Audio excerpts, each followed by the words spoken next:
without further ado, I want to our next lecture person is Dr. Dermot Power, okay? And he's presenting on dementia supports available to home care providers. Thank you. Thanks very much. Happy to see some faces I recognise. Nice to see you all. I wanted to talk to you today a little bit about, firstly, about the old people, why we're all doing this, or at least why I hope we're all doing this. This guy here is my dad, who died a couple of years ago, and that was him. He joined the RAF in 1944 and was stationed over in Pakistan for the duration of the war. I'm not doing really to do anything other than to say, like, the older generation, the generation who we're looking after, did a lot of good things, made a lot of sacrifice, and lived through an awful lot of unpleasant times, and put in a huge amount of hard work to allow us to be where we are now. And I think, they deserve the best, and they deserve looking after. And I think it's just a point that does need to be made. They deserve decent health care, which is both easy to access and quality product. I'm going to talk about four quick things. Firstly, the point to be made about patients and their carers and how they deserve as quality a product as we can give. Secondly, that carer support, which is a lot of what needs to happen. It can pay significant dividends both for the patient and the carer. Third thing, that we need to measure what we're doing, because in order to see if you're improving, you need to say where you are at the moment. And there's a huge amount of good data out there, and yet there's an opportunity, I think, to do it. And lastly, to look at maybe potential role for technology in supporting what we're doing. So the problem, if there is a major one in the health service, and just for people's info, we get a text every morning. I work in the matter. We get a text message every morning how many people are on trolleys, and it was 47 this morning. It's particularly bad. There seems to be a flu going around again, which has affected a lot of people. So, these problems haven't gone away because they're not covered by the media. They kind of need to lose interest in them after, crisis numbers hit record levels and all these kind of things. But, they're still ongoing. I was playing with PowerPoint. So you can expect a few little animations every now and again just to show off that I was paying attention at that lecture. But there are shortages of beds. There's people sent home inappropriately. There's all that kind of stuff going on. And one of the reasons people end up in emergency departments, and why there's what's called access block into the hospital itself, is that there's a shortage of acute beds. It follows, the shortage of acute beds is dictated by the fact the acute beds are often occupied by people that don't need acute services, which reflects a shortage of step-down beds, which in North Dublin, when there's a shortage of step-down beds or available step-down beds, reflects a shortage of nursing home beds. And the alternative to nursing home, community care services. And it's not a lack of people willing to do it. It is bluntly a lack of interest to fund it in many instances. In North Dublin, and I won't claim to know anything about the rest of the country, but in North Dublin we're about 250, 300 beds shy of the number of long-term care beds that we need. And that has a knock-on effect into the hospitals. And if you go back even to, most of you probably remember I suppose it was a seminal moment in nursing home history in Ireland, was the Leeds Cross report that RTE did. Leeds Cross was 96 beds at its height, and although justifiably was shut down, the consequence was that those 96 patients at that time got moved into other nursing home beds around North Dublin. So essentially 200 beds disappeared because the 96 had to be put into other 96 beds. And you can actually trace on if you look at the Irish nursing organisation Trolley Watch, you can go back to that time and have a look at the bump there was in the emergency department waiting times as a consequence. And there's a direct relationship. Now, it's not true necessarily in every hospital in the country, and some it's other issues of the problem, but for us it is nursing home and alternatives to nursing home that are the issue. most of the patients who require long-term care, and this is based on real data in terms of, we've surveyed our nursing homes in our area, most patients who require long-term care and support, it's because of dementing illness. There can be strokes, there can be falls, there can be other behaviours that are doing, but frequently, commonly, and indeed most often with our patients, it's dementia that is the precipitant. And within dementia, it's often sort of silly things that precipitate wandering. Families worrying about the wandering patient. It's, in the context of a parent who's living with their kids, maybe the development of continence issues is the thing that pushes the family, they can't deal with it anymore. So dementia is kind of the key thing. And as a consequence, it has a cost to society. Certainly there's a pharmacological cost, there's a home care cost, a nursing home cost. But there's a cost to the carers, and I think it's one that doesn't get covered often enough. Within the US, and these are US and UK data, 70% of people with Alzheimer's disease are cared for at home by family members, informal care. Carers are, in general, unpaid. They tend to be over 50 years of age, many female. In fact, it's humorous to say so in a way, but patients coming into my clinic, mums or dads, they're always accompanied by their daughters. I don't know if that's something you all find in practice, or who visits the nursing home, it's always the daughter. We 3 boys, so we're screwed completely. And that's, so the third fellow was born, Mrs. literally turned to me in the labour room. We've had it, unless one of them is gay, we're absolutely screwed, 60% of carers are female. And the economic value of the care they provide, if it were actually to be costed out, in the US it's been estimated at this staggering number. That's almost as much as Anglo costs. It's a huge number, okay? And that care is being provided free of charge. And it's not, I think, carers want to be paid necessarily, but there needs to be a recognition and a support for them. And frequently in outpatients, when I'm meeting families, the majority of the conversation is with the family rather than with the patient, and the interaction is with the family. And in some instances, you could almost do the whole thing with the family and the patient just to stand to one side. The contribution is really just provide support to them. This was a study done in New York University. It's called the Caregiver Intervention Study.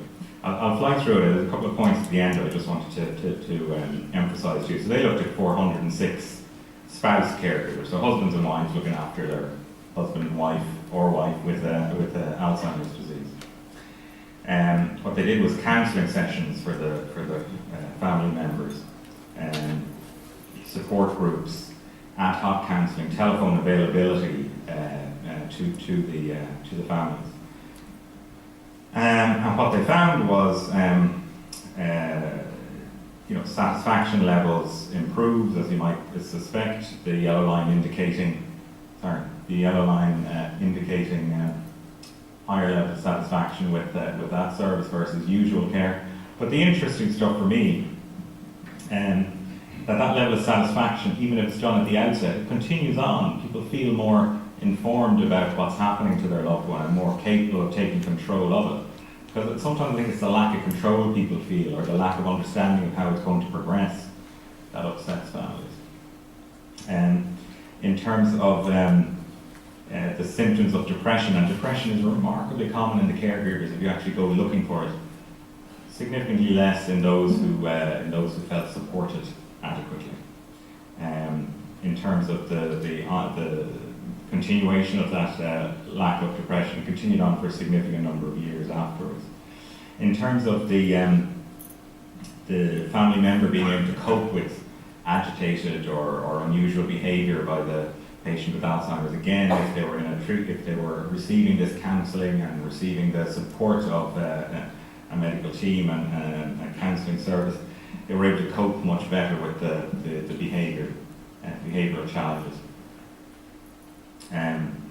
In terms of it didn't affect the number of problem behaviours, but it just emphasised it affected in a way the reaction of the caregiver to it. They were able to cope better. It didn't change the patient's behaviour, just to emphasise that. And in terms of the physical health of the caregiver, there's a physical health scale they use, but it did seem to improve the physical health of the caregiver. And time to nursing home seemed to be delayed. People were able to cope longer.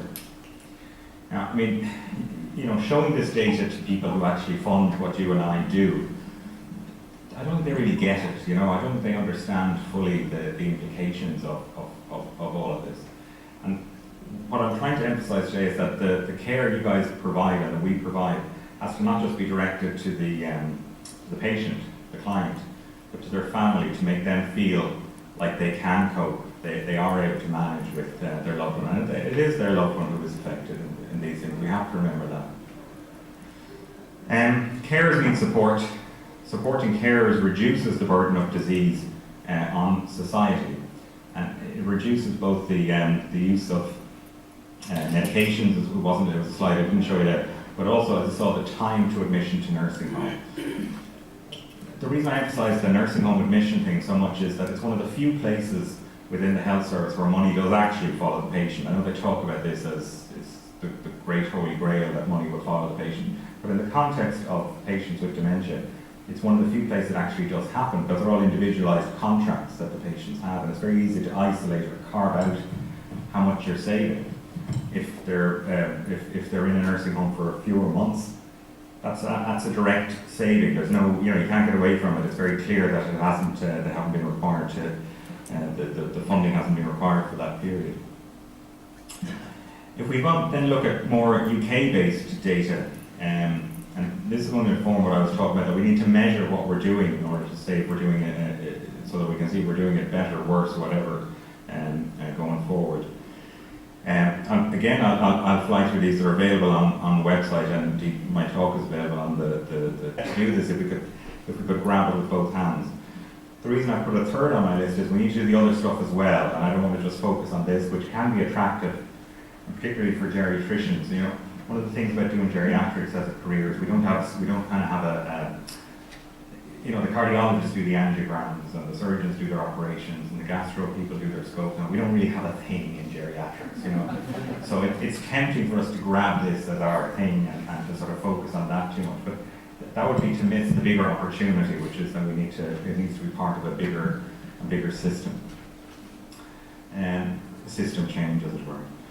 Just to talk very briefly about something we did in the matter as a pilot last year. One of the problems we had and have is just a lack of physical infrastructure. I mean, one of the lesser commented on consequences of the recession has been, in North Dublin anyway, nobody's built a nursing home for years. Now they're at it, like, you know, hammer and tongs for the last 6 months or so, and a number will be coming on stream in the next few months. But, you know, between about, I'd say, 2009 and now, there hasn't been a single extra nursing home bed provided. So there's a lack of physical infrastructure in our neck of the woods. And then, you know, the cost of it is also a problem, because these have to be staffed beds, they have to be staffed 24/7. So we have the concept of creating a virtual intermediate care unit. Again, it's about selecting suitable patients. What we did was we selected inpatients from the hospital. A home care agency, it was actually Bluebird in our instance, helped us out with this.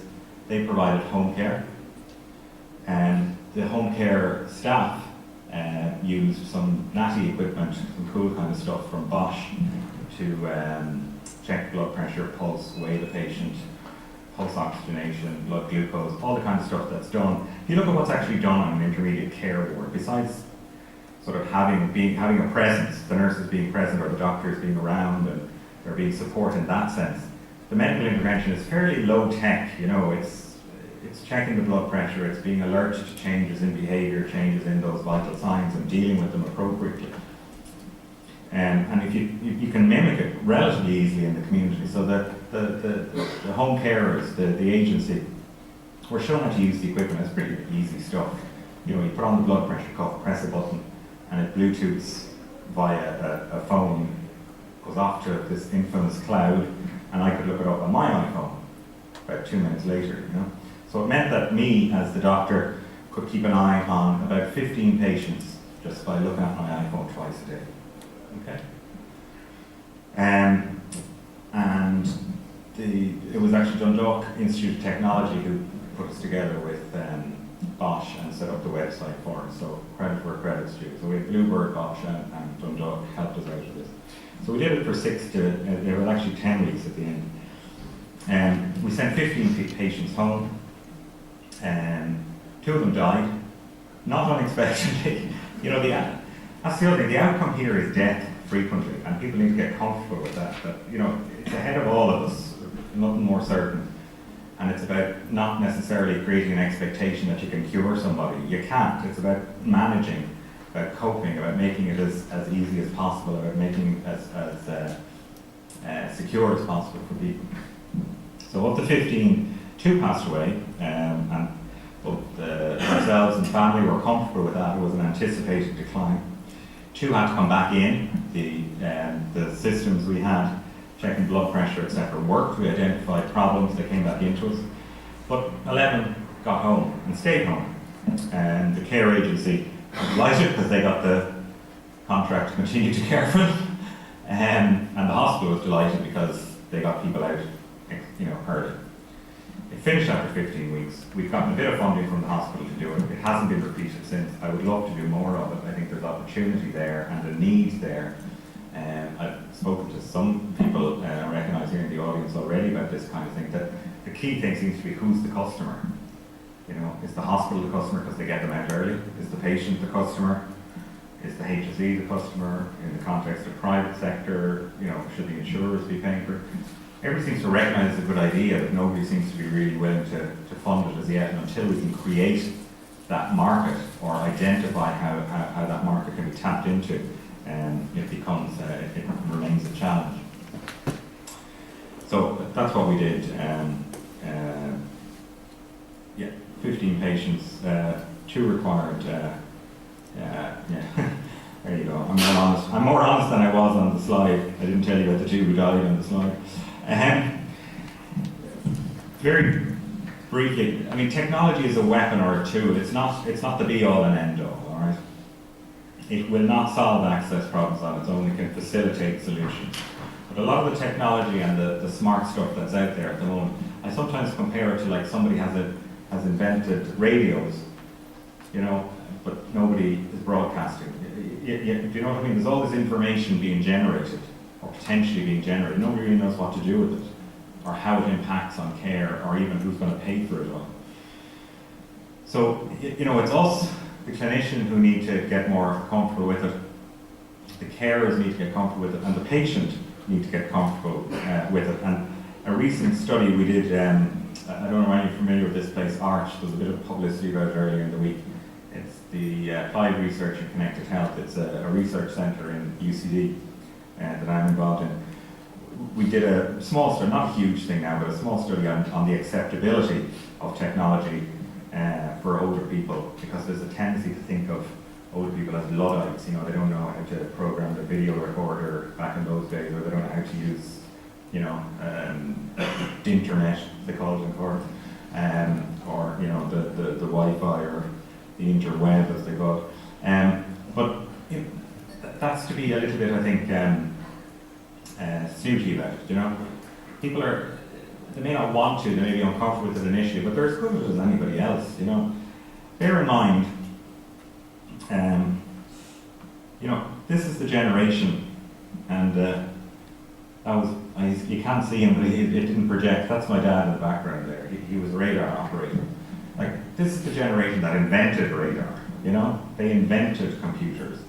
They're not kind of some weirdo bunch who've just come out of the jungle in Central Australia or whatever, you know, or Central America or whatever. You know, these are the people who were there when television came in. They're the generation who put people on the moon. They're not kind of a bunch of crazies who, you know, have been living in a cave all their lives.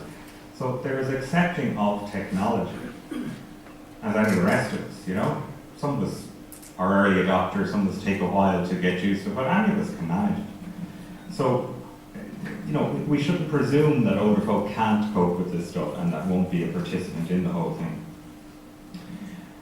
Anyway, to come back to the lessons, necessity is the mother of invention. I think it's necessary now, given the numbers of people with dementia and the increasing numbers there will be going forward, that we start getting more proactive about this, both in terms of assessing what we're doing, planning to do it better, and not being averse to the idea of keeping technology at the centre of it, but not to focus too much on technology, simply because it's just an enabler, it's not the solution. We have to be in charge of it and use it appropriately. We need to think a bit differently, maybe to look at different ways of doing things, you know, and to use technology to focus a little bit on this. I mean, I'd just like to draw your attention to, like, a hospital bed, an acute hospital bed, about 1,000 a day. Okay. Intermediate care, 150 to 200 per day. Home care is, you know, variable. What we did with Bluebird and Dundalk Institute came to about 920 a day. So we need to start having these discussions and maybe opening it up to a wider audience, both political, and I don't know if there's any political people here at all, but it is something that they need to get involved in. We have a tendency to focus on, as I said, the hospital as the salvation to all problems, but, you know, in terms of an economic or a useful way to do it, you know, if you could look at a much cheaper way to do it, you know, it's straightforward enough. You know, you can't afford acute hospital beds for everyone, so not everyone needs them. Maybe we should be looking at this kind of stuff. Anyway, that's it. I'm happy to take any questions from you at this point. Thank you.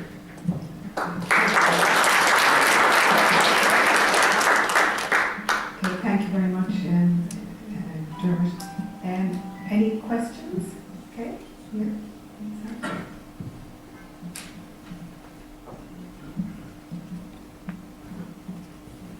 Hi, Dermot. Lara Mullins, anyway, Galway. First of all, I really enjoyed that. It was very insightful and very realistic from a home care perspective and based on my own experience. My question is, because I think that the pilot sounds absolutely amazing and something that could potentially be rolled out anywhere with funding. Have you published on this?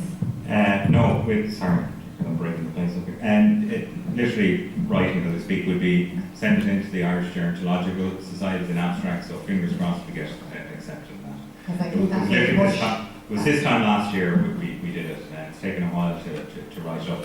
But I mean, it's not kind of, there was nothing, it was just being clever in terms of putting stuff together. There wasn't a big intervention here, you know, and I wouldn't pretend it. We're very selected patients. It's not for everyone. You know, family has to be happy with it, the patient has to be happy with what you were doing.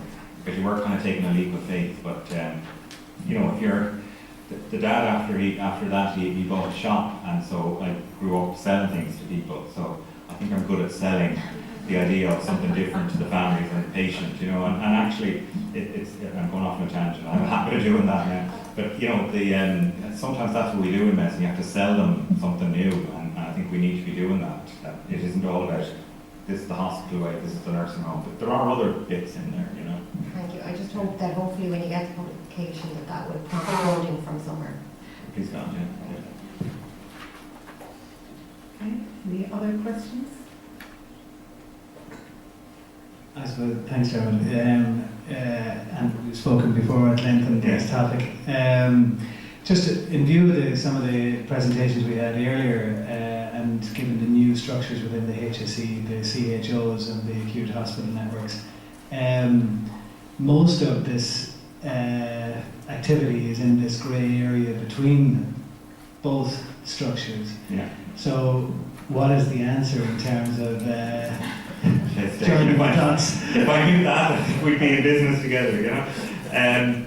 Look, you know this better than I do, but just to put everybody in the same picture, the HC is dividing up again into hospitals, which are hospital groups, and community health areas, or community health organisations. If you map them out, they don't even coalesce, like they all cross each other's boundaries and whatever. It creates a rivalry within them, you end up with a situation where the head of the hospital, I'm not going to name names now, the head of the hospital's office gets berated by the minister or the Director General of the HSE for overspending, and meanwhile the community people can sit there smugly knowing that a lot of their problems are actually in the hospital, and they look like smart guys because they get to hang on to their budget, and the acute sector get shafted. So there's silos there that really, it's cliche at this point, break down the silos, but there really is a major issue here that needs to be addressed. It's not within the interest of the community necessarily to fund all this because it's extra money. It's within the interest of the hospitals. The hospitals feel they don't have the money to do it and feel it's a community problem. So I've had circuitous arguments with various people. Arguments is too strong a word. Circuitous discussions with people as to who should fund this. I don't know who should fund it. Like the HC say, the only way to get the money would be to shut 20 hospital beds and take the money you save to do something like that. Well, maybe, I don't know, maybe that's what we need to do, just to try something a bit different. There's certainly other reasons to talk about maybe switching hospitals over to a different direction. There have been enough challenges to the hospital sector identified in the last few weeks, So maybe there's an opportunity there now to think about doing things differently. But that's why I think, it's not just us sitting here all talking to each other, knowing the problem. We need to get the politicians involved and the general public. It never ceases to make me how ignorant people are, not in a nasty way. I don't mean that in a kind of but just literally ignorant of all these kind of issues and how to address them. And it really does need a coordinated approach. And I wish I had an answer for you. I don't. Sorry. Okay, any other questions? Okay, right, thank you very much.